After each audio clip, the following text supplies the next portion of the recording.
Mark 3. Hello, One Piece enthusiasts. I'm the One Piece nerd, and today let's talk about One Piece, chapter 1074, called Mark 3.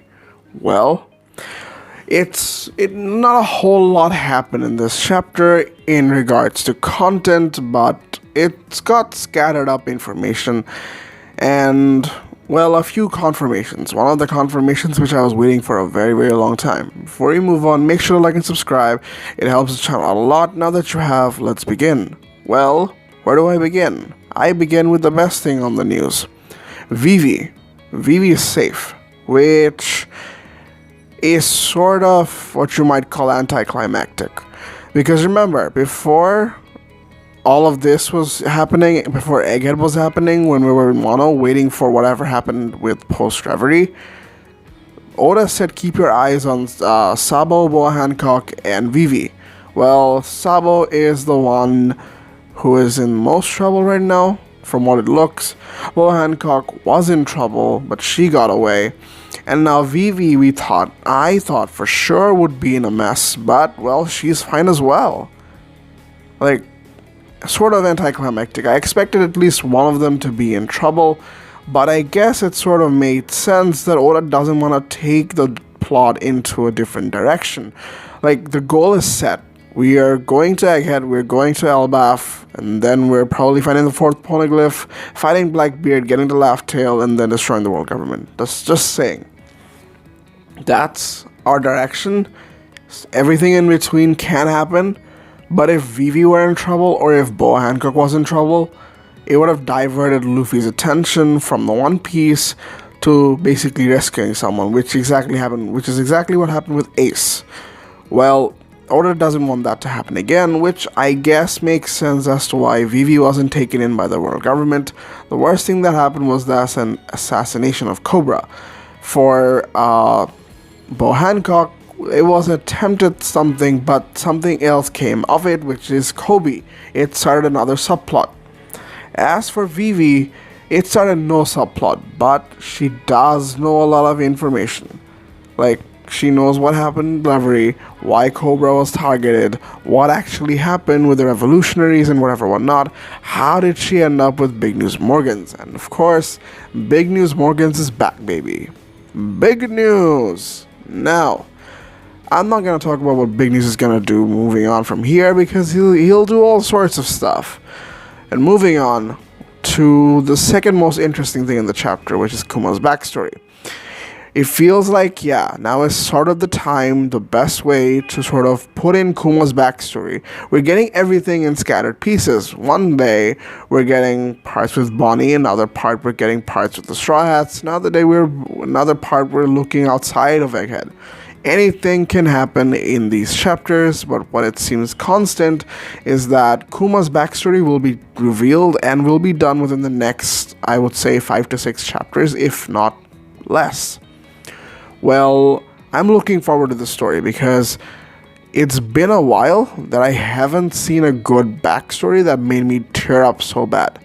The last I got teary-eyed was with Roger's execution after, Odin's journey. Alright, it was sort of sad, but the saddest I've gotten, honestly, I just can't remember. Sanji's backstory was pretty sad.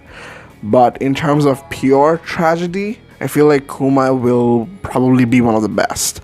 And I'm hoping that this backstory would basically make Kuma one of the most lovable characters in the story of One Piece. And lots of things will come together regarding the Revolutionary Army, Kuma himself, what about Bonnie, Vegapunk, and everything that is wrong with the world government, again, reframed into something different. I'm very much looking forward to this. And will I be making a speculation on it? Not really, because it hasn't had much time to shine, and I can't really put in words just for the sake of putting words. Moving on to Mark 3. Mark 3, the chapter name, came from the model of pacifistas that were made after the prototypes we've had in Sabo Archipelago. These guys can now use Kuma's powers of the Papa fruit, like make shockwaves, make bubbles, and whatnot. They can also probably teleport, and of course they've got a better sense of taking orders. Now they can. It's not just about, okay, you're a pirate, so you need to be eliminated. Rather, now you can give complex orders. Now the order was given to save Vegapunk, rescue Vegapunk, get him off the island, protect the island from invaders. See, it's a very complex order, and of course, being Oda, Sentomaru is alive. I mean, there's no reason to kill him off, but whatever. He's still alive, kicking and doing well, and well, he's gonna do his best in order to make sure that Vegapunk gets out of the island. And with Sentomaru, honestly, yeah, the Legions is sort of confirmed. It's that, he owes everything to Vegapunk because Vegapunk got him as an orphan, and anyone, you would do anything for your father figure.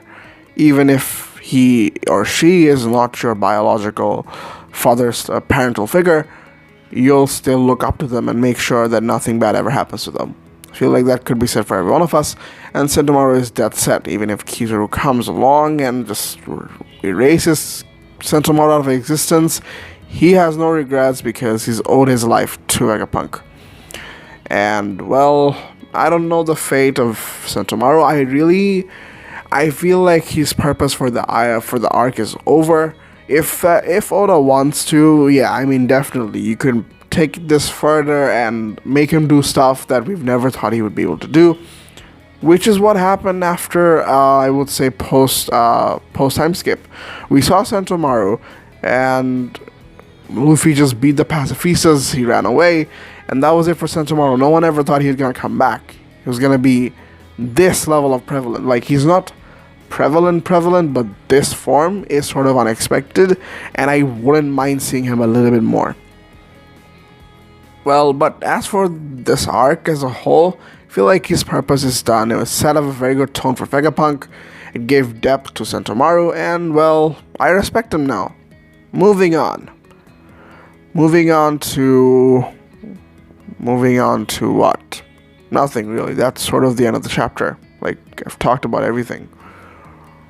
And, well, if there is anything I did forget, which I probably didn't, I'm going to talk about, to end it off, I'm going to talk about, Lucci and Kaku. What do you guys think? This has been debated. I've been reading TCB scans for, the longest amount of time, and I see the comment sections there. Everyone's just saying, and, Lucci and Kaku are basically pretending to be asleep, whereas they're just waiting for a chance to strike, and Luffy and Zoro, being Luffy and Zoro, are just chilling. Luffy's tired. He's probably used Gear 5 to roam around because that's fast. Or, him running around is also pretty, exhausting. And we probably have no idea how big Egghead is. So, Vegapunk, by the way, is with Bonnie in whatever the chamber is. We'll probably get them. Right, I did forget to mention one more thing. That is, the traitor. There's a traitor in Egghead Island. And as to who it is, the obvious answer being Lilith, but I've got more thoughts on this in a later video. This chapter confirms there is a traitor, and, well, it sort of makes sense because the lava spear opened up for no apparent reason, and now there was an explosion and stuff is about to go down. The traitor among Vegapunk himself, very intriguing, but we'll see in a future video. You guys guess who the traitor is? What do you guys think? Lucci and Kaku just pretending to be asleep and waiting for a chance to strike? Let me know. That's it for the video. If you guys enjoyed, make sure to like and subscribe. Have a great day, and peace.